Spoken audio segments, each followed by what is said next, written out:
Revenge of the Bully. Chapter 18 is called Spats Houlihan. Rodney, I couldn't be prouder, my dad announced from his big chair in the living room. He'd been sitting there smiling since getting back from the game. This is the greatest day of my life. What about the day I was born? Penny asked, momentarily lowering her iPad. Yeah, that was good, he added absently. But I've been waiting my whole life to beat the Wyndham Burgers. What are you talking about? Penny snapped. We've only lived here a year, and it's bombers, not burgers. Oh, right. Guess I got Freddy Burgers on my mind. Hey, what do you say we all celebrate Rodney's big victory by heading over to the Brick for dinner? I felt a rush of nervousness to my stomach. A couple of days earlier, I had told my parents about my plans to bus tables tonight at Mama's, and they weren't exactly thrilled. In fact, it kind of felt like they were saying no, so I had dropped the subject. I'd like to go with you tonight, Dad, but, I have to work at Mama's restaurant. The glory left his face. I told you, Rodney, I don't like you hanging out down there. I heard the owner isn't a nice guy. He was right about that, but there was no backing out. I promised to help, I explained. And besides, Rishi says we're going to make a lot of money. It's the grand opening. My dad didn't look impressed. Money isn't everything. I was about to say, well, maybe not to you, but I decided to let it go. I was having too good a day. Instead, I just said, I promised to help, and I don't want to be a quitter. I knew that would do it. My dad was always going on about finishing what you started. All right, son, but be careful. I suddenly remembered the review. Hey, aren't you and Penny still going with Mom later to review Mama's for the newspaper? His face perked up. From the other room, my mom said, Yes, we are, and the windbaggers are picking us up at 7:15. His face sagged until he got an idea. Rodney, want me to drive you to Mama's? We could leave right now. I'm sure your mom and Penny wouldn't mind heading over there with Fred and Ethel. Nice try, Dad. I said, patting his shoulder, but Mr. Singh is taking us. Poor Dad.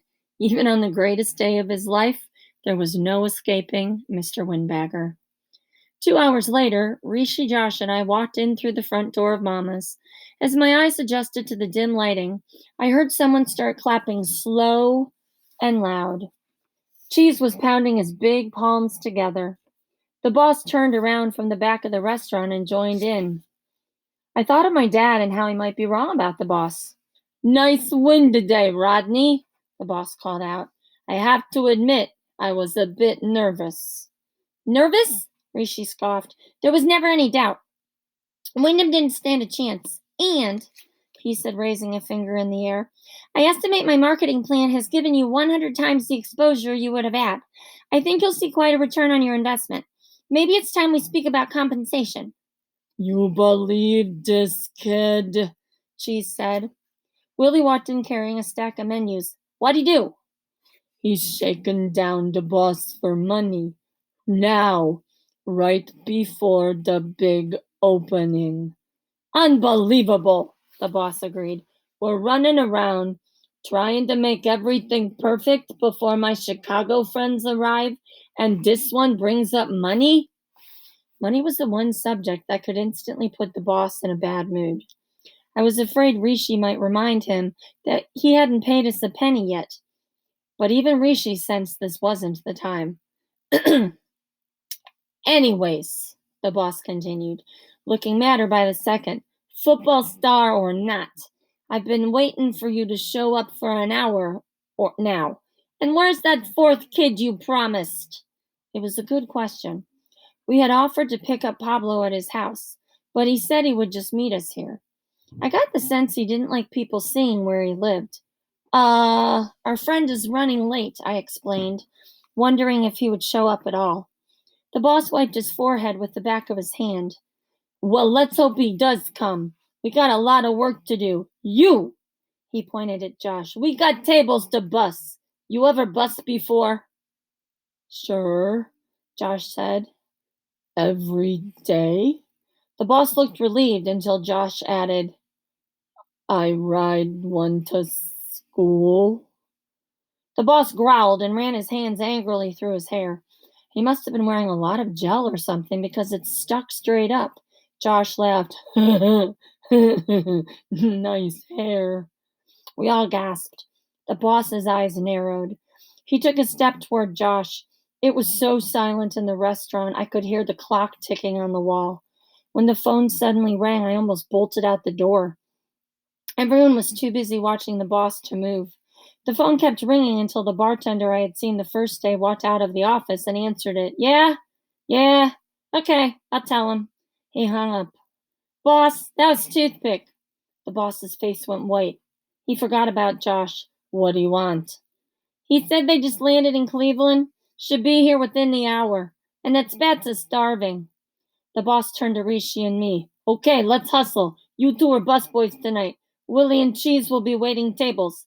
I need you to fill people's water and take away their dirty plates and stuff.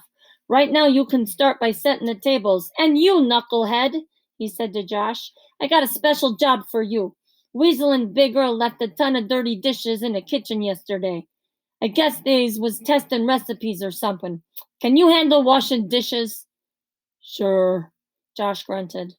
As the two disappeared through the swinging door in the kitchen, I heard the boss ask, You're positive, right? You're not going to say you ride a dish to school or something. Once they were gone, Rishi and I had a chance to talk.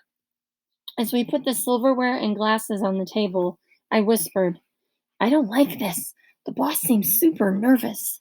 What if people don't show up? What if he finds out my mom hates the food? He'll blame me for everything. I'm finally enjoying Garrett's fill and I'll have to move to another town. I mean, I stopped talking and stared at Rishi. What? I'm listening, he asked. I'm sure it sure didn't look like it. He had a big smile on his face and was busy doing some weird thing with the napkins. I'm folding them into swans, he said proudly, for the plates. Swans? That looks like a crumpled up ball. The boss is going to have a fit. Some things take imagination, Rodney. I pointed to a corner of the napkin. Is that the beak? Clearly, that's a wing. My stomach started gurgling. I was surrounded by crazy people, including my best friend. Rishi, stop doing that. No one's going to know it's a. Cheese was walking by, so I shut my mouth. He took a few steps past us, slowed down, and came back. This was it. Hey, he hollered. It's one of them big white birds. One of them swan things. Willie, check it out. This guy's a regular Margaret Stewart. For the next 5 minutes, Rishi taught Cheese and Willie how to fold napkins into animals. I, on the other hand, kept waiting for the boss to see them and go ballistic. Crash! I jumped. It sounded like a plate breaking on the kitchen floor. I heard Josh laugh.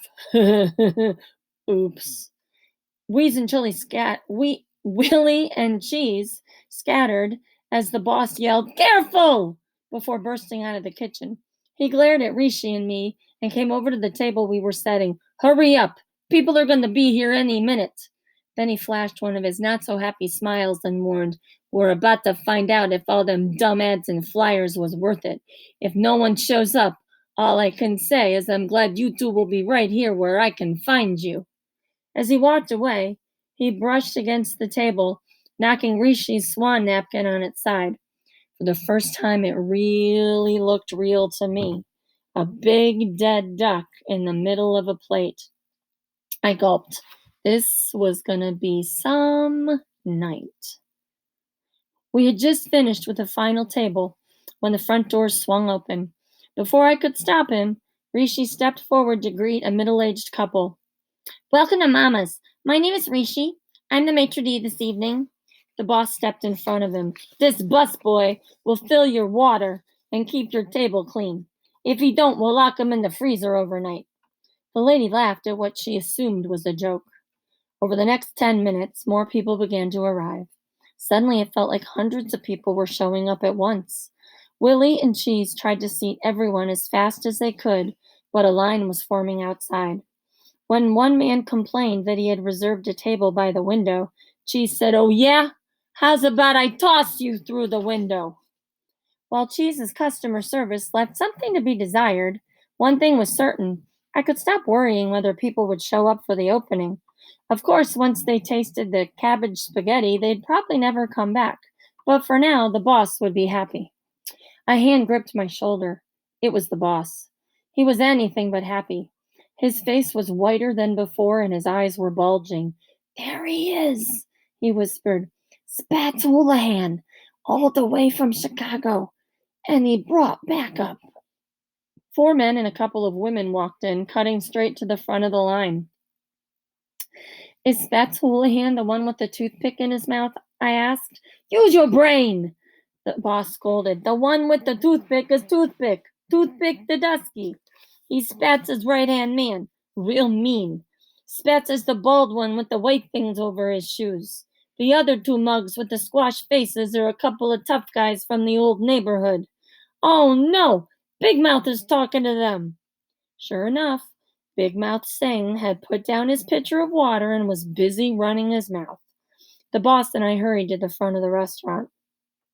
Welcome to Mama's, the boss said. Spats ignored the greeting and pointed at Rishi.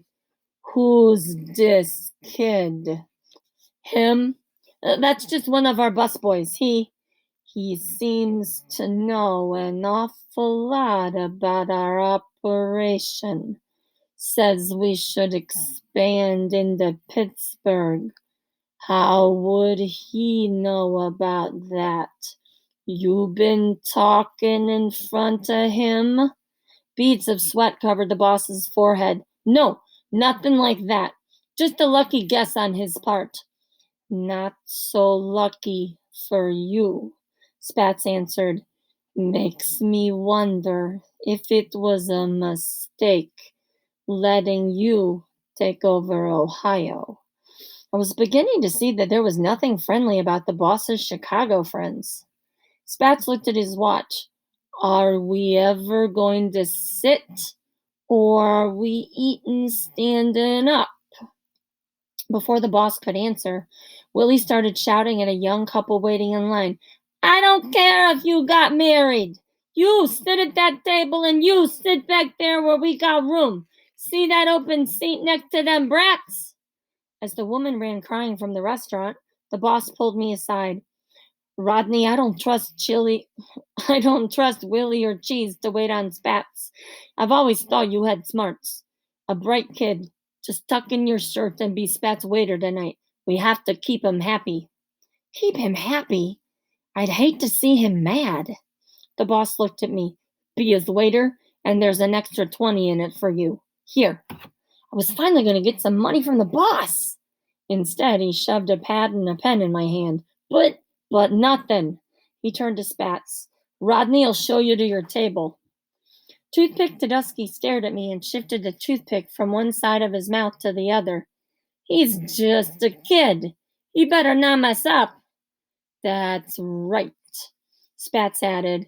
I'm expecting everything to be perfect.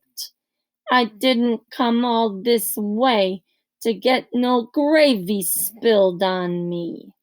My knees began to shake as I said, Follow me.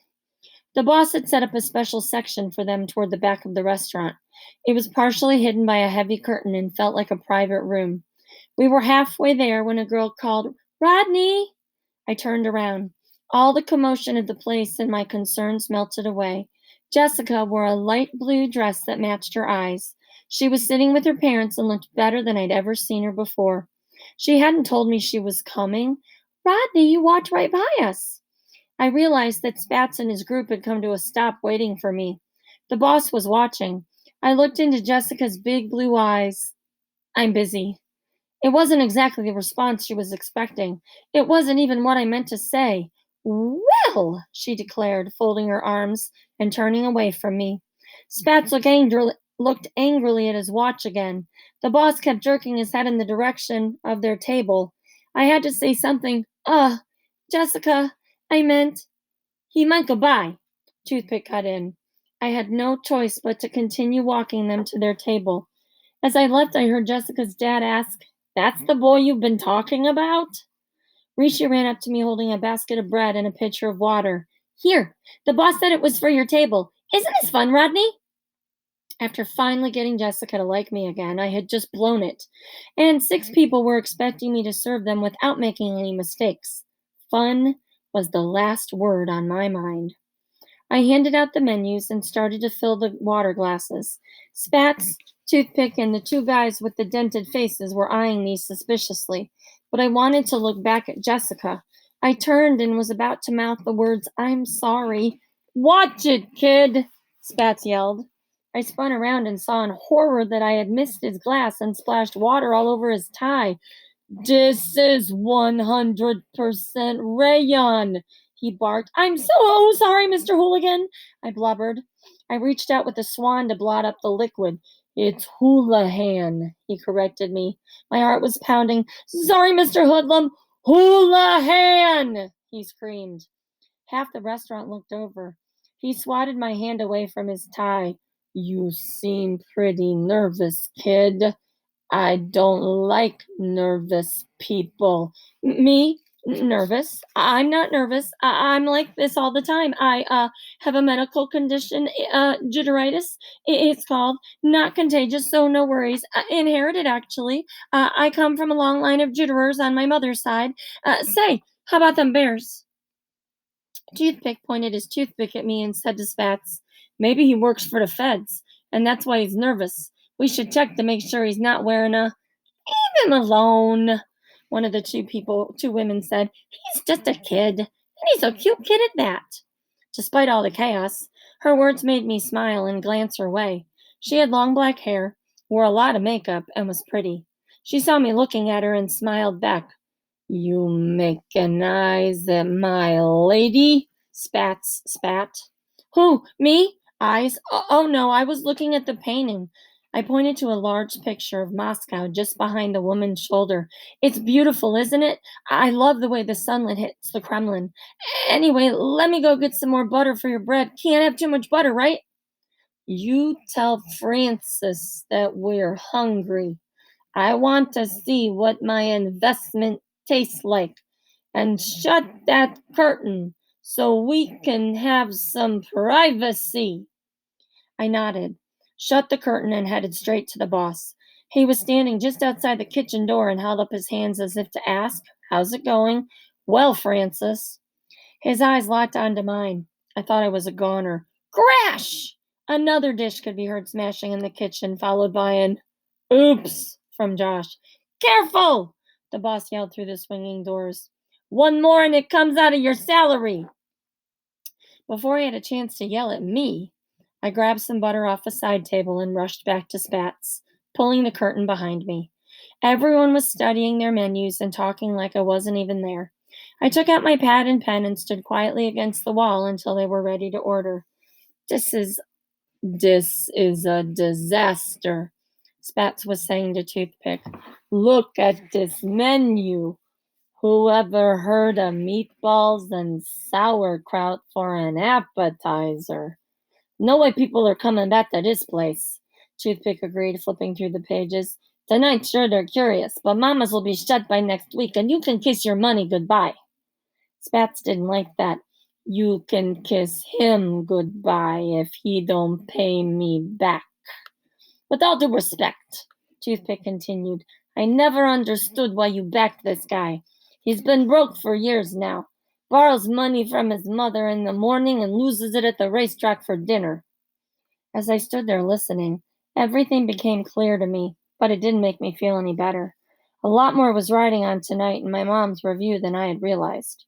These guys were much tougher than the boss. In fact, I was beginning to see that the boss was a big fake. He bullied us around and wore fancy suits like he had a lot of money, but— "You!" Spats barked. My pen went flying across the room.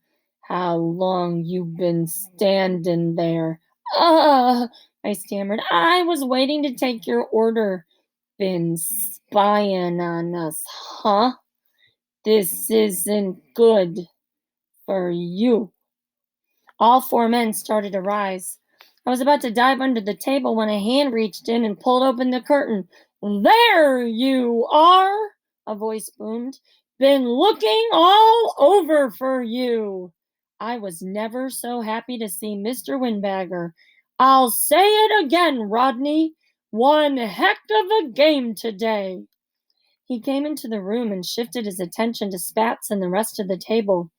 I'm sure you all know who your waiter is. That's my boy, Rodney Rathbone. He grabbed Toothpick's water glass, took a gulp, and raised it up. Toothpick's mouth, Toothpick's mouth dropped open, and his toothpick fell to the floor. But Mr. Windbagger was taking no notice. He said, "A toast to Rodney leading Garrettsville in our big win against Wyndham." Everyone stared at him in shock. "Now, don't be shy. Come on, come on." Mr. Windbagger ran around the table, sticking a water glass in each person's hand. He stopped behind Spats and gave him a hearty slap on the back. "You too, Pops." I covered my ears. Toothpick jumped to his feet and reached for his pocket. "Okay, who do you work for?" Mr. Windbagger reached for his pocket and pulled out a business card. "Proud to say I run my own agency, Windbag Insurance." He started pumping Toothpick's hand. "Fred Windbagger here from Garrettsville, USA. I'm a guest tonight of Rodney's mother, Gloria Rathbone." At hearing my mom's name, Spats turned in his seat and stared up at me. It was the first time I saw him smile. "Of course, you're Gloria Rathbone's son. Gloria Rathbone of the Cleveland Plain Dealer. Francis mentioned you." Toothpick, who still didn't know what was going on, asked what he should do about Mr. Windbagger. "What you should do," Spat said, "is listen to what this good man suggests we do." A minute later, the boss appeared in the room. Nothing could have prepared him for what he found. Everyone was standing, glasses raised high, shouting, "To Rodney, the world's greatest waiter! And running back," Mr. Windbagger added, whacking Spats again. "And running back," they all agreed. "Here's to Rodney Rathbone." The boss was so stunned I had to pour him a glass of water.